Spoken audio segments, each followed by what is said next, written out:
In this week's Stockscores Market Minutes, we're going to talk about stock market bubbles. You can make a lot of money off of them, but you can also lose a lot. I'll show you how to do the former and avoid the latter. Plus, we'll do our normal market analysis, try to figure out where the markets are going, where Bitcoin is going, gold, oil. I'll then show you the day trade of the week, and finally, we're going to do a Stockscores market scan that can help you reverse engineer the stock market to figure out the best ways to make money for those longer term trades. That's all coming up.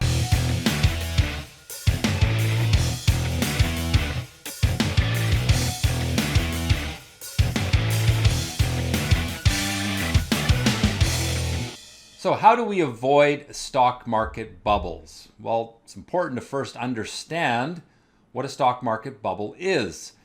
It's the situation where a market or an individual stock goes up to irrational levels.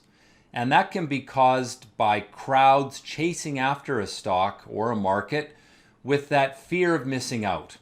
Now, we've seen many bubbles, and there always will be new ones as well. In recent months, I can think of things like GameStop or AMC or some of these more speculative stocks. And then if we think about the market itself, we've had bubbles in gold. We've had bubbles in the stock market back in 1999 was probably the biggest bubble. And so we need to know how to avoid those. Well, in order to do that, you have to understand the two types of trends. There are parabolic trends and linear trends. And when a market goes parabolic, there will be this pullback to the linear trend line. Now, I'm going to show you this on a chart in just a moment, but what we're looking for is the situation where the market runs away from its linear trend line. That's the parabolic trend, and that's when the bubble is in effect, and then it pulls back to the linear trend line. And you can make money from this cycle of running away and pulling back. What you want to avoid is buying any stock or any market that is in a parabolic trend, because those parabolic trends are likely to burst and you'll get the pullback. So let's look at some examples, and we can just jump into the chart of Tesla. And what I'm going to do here is draw the trend line. And the first trend line I'm drawing is the linear trend line. All right, and we had one back here as well. So you can see that when price runs away from the trend, that's the parabolic part, it then pulls back to the trend line. It runs away, it pulls back. It runs away, it pulls back. The bubbles occur when price runs away from the trend line. And that is the worst time to be buying the stock. When the trend goes parabolic, it's in a bubble state, and it is likely to pull back, and it could even ultimately collapse completely and break its upward trend line. Let's look at another example. This is the chart of Mara, which is related to Bitcoin, and like a Bitcoin miner type of thing. Here is the linear trend line. How did I draw that? I started at the start of the trend and just used the first pullback to define the linear trend line. And you can see that price repeatedly bounces off of the trend line. Might give you some ideas for a strategy. Now we run away from the trend. That's parabolic. That's a bubble. It pulls back. It runs away from the trend. That's parabolic. It's a bubble. It pulls back. Now what we want to do is sell the parabolic trend when the trend line is broken. So there's the parabolic trend. There's the break of the parabolic trend, and it results in a pullback. We then want to think about buying when it's back to the trend line. And so you can see how well this works over and over again.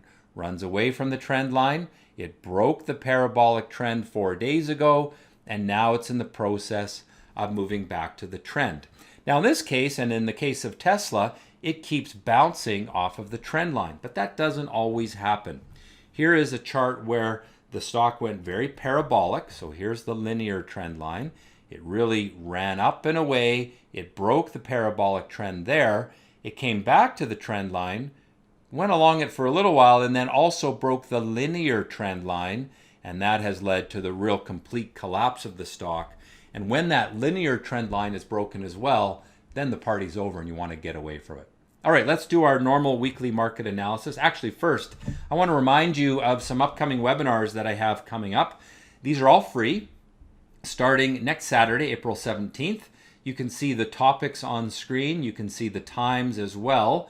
I'm going to talk about some basic trading techniques, about how to invest with my approach, about how to day trade or swing trade the stock market with my approach, and the different course options that we have at Stockscores, the tools that we offer.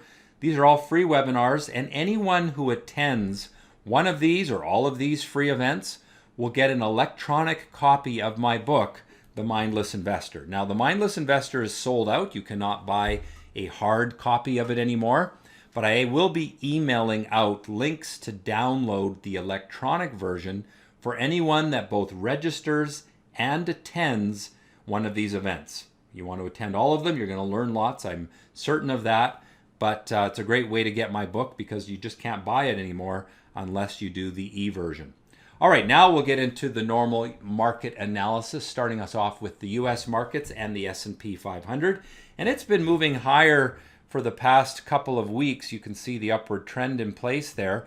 However, volume has been very light. This is a case where I think end of the quarter, we're just starting to go into first quarter earnings announcements, which kind of started on Thursday of last week. And volume has been very light. There's a lot of, or a lack of excitement. The buyers are still there, but there's really not much in the way of selling pressure. So the market has drifted higher, but mostly in the large cap sector. Now you can see that the S&P 500 remains in that long-term upward trend, and it is a linear upward trend. We are a little bit away from the trend line right now. I wouldn't say it's parabolic, but it is sort of pushing the top of this channel. So I think we're maybe ripe for some profit taking there soon. Looking at the NASDAQ 100, it's a very different chart. Now this is the daily chart. We've also had strength here, led by the large cap tech names, Apple, Microsoft, those sorts of names. They've been moving up the last 5 or 6 days. We are now coming into resistance at the highs. And so expect that that short-term strength is probably going to stall here in the near term. So we want to watch for that. But again, notice how volume has really been falling off. And that just doesn't get me too confident about the strength in the market. Looking at the Russell 2000, which is the small cap stocks in the US, and you can see that we're well below the highs, and this group has not been moving higher with those large cap names. The small cap stocks have really lagged. So are they going to catch up to the large caps, or are the large caps going to pull back and come back down to more reasonable levels and sort of sit where the small caps are? Hard to say. What I would watch for here with the small caps is if it breaks support, be cautious. That's a worry because we have a head and shoulders pattern building. Or if we can break out to new highs, then maybe they start to catch up. So that's what I'm watching for there with those small cap stocks. Looking at the Canadian markets, it too drifted higher this week, but really led by the large cap stocks. Remember these indexes, the S&P 500, the NASDAQ, the Toronto Stock Exchange, these are market weighted indexes. What that means is the biggest companies have the greatest weighting in the index. And so if the largest few companies are moving higher, the rest of the market may not be moving higher, but the index looks really positive. And I think that's the case right now, is the large cap big companies are pulling the indexes up, but most stocks aren't actually showing a lot of strength right now. So you want to be very selective with the stocks you buy. Now, if we look at the longer term chart of the TSX, we see that the trend is up. No real reason for concern, but just remember that there is that lack of opportunity. Now, here's the microcap stocks in Canada, and you can see that they have lagged. So in other words, the retail investor, the person that tends to buy these smaller cap stocks, they're not really too excited right now. They had their run from November until the middle of February, and now they're sort of sitting back. Many of the bubbles in those speculative stocks have burst, and there's not a lot of excitement. But notice that volatility is compressing. So we can see that the tops are moving toward the bottoms. There's low volatility here, and that usually comes before a break, one way or the other. I think most likely, because we are in an upward trend, most likely the break will be to the upside. But until it happens, I wouldn't get too excited about the small cap and micro cap stocks. All right, on to currencies. You can see the US dollar continuing to try to turn around. And I think looking out months, maybe weeks, the US dollar is higher, but it's still lacking upward momentum. Bitcoin is a great example of how parabolic trends come back to the linear trend line. So if we draw the linear trend line, something like that, you can see that we ran away, we pulled back. We ran away, we pulled back close anyway. And now what we're doing is slowly compressing in volatility. So eventually this volatility will compress. In other words, it'll be in a tight trading range. If we then break the upward trend line, well, that's bad. If we can break out from the top of the pennant, well, that's good. So those are the things to watch for. Momentum is still up, but the excitement for Bitcoin is coming down, and we'll need to see that next break from its pattern to tell us where it wants to go. Commodities, gold has been stable for the last 5 or 6 days. 5 or 6 weeks. I'm noticing some strength in gold miners, but they're all breaking up into pessimism. And you can see that with the gold price. We have higher prices here. We've essentially come back. We've essentially come back to the linear trend line. We ran away, pulled back, ran away. Now we've pulled back. Are we going to bounce off of it, or are we going to break the trend line? That's what we got to watch. Does this pullback line get broken first, or does this longer term upward trend line get broken first? That's what we need to watch for. Oil, it ran away from its trend line a little bit. There's your trend line. You've run away, working on the pullback. Momentum is still up longer term, but over the last 4 or 5 weeks, we've seen a cooling off in the oil sector. And finally, the fear chart. There is no fear in the market. Perhaps we can call that complacency, but nothing to think that there's a big crash around the corner. So my ratings then bullish on both time frames for US and Canadian stocks, neutral for gold on both time frames, and oil long-term bullish but short-term neutral. The market indexes are rising, but volume is light, and that indicates a lack of sellers, but also a lack of really excited buyers. Be selective with what you buy right now, because there's not a lot going on. We want to look for those stocks that are surprising the market with strength rather than chasing uptrends that are well underway. You don't want to chase those things higher. Gold is trying to stabilize, got some work to do. Oil and Bitcoin are both building bases, and fear is relatively low. All right, now we're going to jump into the day trade of the week. These are, every week I do this as an example of a stock that we found with the Active Live service on Stockscores. Active Live runs an algorithm that looks for stocks starting to become abnormal. We use something called an action candle. And when we see these action candles breaking from low volatility, there's often a good trade there. And so the algorithm does the work. We watch the signals in Active Live and then make the trades. Now, one thing I've been noticing the last little while is when stocks really surprise the market with abnormal activity, which is what an action candle is all about, we often are getting some pretty good moves, even if the charts aren't that great. So we've seen a number of examples in the past couple of weeks of stocks that nobody cared about. They maybe don't have great chart patterns. They're not really trending up or trending down. They're just kind of boring. And then they come alive with the abnormal price and volume criteria that make up the action candle. And that's the case for this week's day trade of the week, PRTK. It made the action candle, I think at 9:34 on Friday morning. You can see the spike of volume and the spike in price. Now, if you were watching the stock, you would see that that's abnormal. The challenge is to find it in a timely way. And that's where my computers, which are looking for this kind of thing for basically every stock in the United States, it will find it right away in real time. And so in this case, we had that trade setup come at about $7.08, and support was right down here. And that's the difference between those two, are what we call the risk. We then divide that price difference into, for example, a $100 risk tolerance to calculate the number of shares, being 710 shares. Now, for 710 shares of this stock at $7.08, that's a little over $5,000 in capital. Now, any stock that's over $3, typically the broker will allow you to margin as a day trade that trade 3-to-1, which means you don't have to put up the $5,000 capital if you don't have it. You can put up 1/3. So the margin capital would be $1,676. Now, this stock ultimately ended the day at 6.3 times its risk.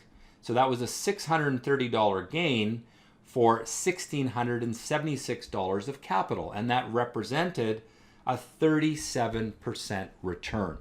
These are the kind of things that I'm going to go over in the webinar next week. And again, if you want to register for those webinars, they're free. Just go to the trader training area of Stockscores, go down to upcoming events, and you can register right here. There you see all the topics. If you want to learn more about what I was just talking about with the day trading strategy, just click right here, register online, and you do the registration. Anyone that attends those presentations will also get my ebook for free, The Mindless Investor. All right, now what we're going to do is jump into the Stockscores market scan. We're going to do something a little different this week. I like to reverse engineer the stock market, which means I look for stocks that have done really well, and then I try to learn from them. Try to say, well, what were they doing early in their upward trend? And the market scan has some filters that can really help us with that. So let's jump over to the Stockscores website again. And we're going to go to the market scan tool. Now, you have to be a member of Stockscores to be able to use this tool. You can learn more about that in the products and services area of the website. You can just go check that out. I'm not going to go into that today. That is something that I will go into in the webinars this next couple of weeks. But what we're going to do is we're going to build a scan. We're going to say, let's look for all the stocks that were up at least 30% over the last 10 days. So this would be more of a swing trading strategy. We want to find the stocks that make good gains in the short term and with good volume. So let's say as a minimum, at least 10,000 trades a day. You could adjust that. You could also add in price filters to say I only want stocks under $10, for example, or perhaps less number of trades. It's all very flexible. I'm then going to run the market scan, and it found 9 stocks that have done that. So there's 9 stocks in the past 10 days that have gone up at least 30% with some pretty good liquidity, trading at least 10,000 times. Well, then what I do is I go and I look at their charts. And here I can see a stock that went from 4.5, 5 or 6 days ago to 5.5. All right, that's the daily chart. Well, how did the intraday chart look? I can look at that 15-day chart, and there I see the old Stockscores action candle concept with that abnormal volume, abnormal price pretty early in the trend. So this is how you can learn to create strategies that will capitalize on stocks making big gains. And this is what I did 20, 30 years ago when I was developing my strategies, is just look at what has been successful and then try to figure out what happened early. Here's MARA, a stock that we've been trading on Stockscores in the active live for many months, but it all started back here when that abnormal price action came in with abnormal volume, and our Stockscores spiked higher. So those were some clues back then that this stock was going to be a huge winner. That's the kind of thing that you can learn from reverse engineering the stock market using the market scan. So I hope that you've enjoyed this week's presentation. Make sure you register for some of those upcoming webinars. They are free. Also, if you've enjoyed this, click on the like button, leave a comment, subscribe to the channel, and most importantly, next week, trade well.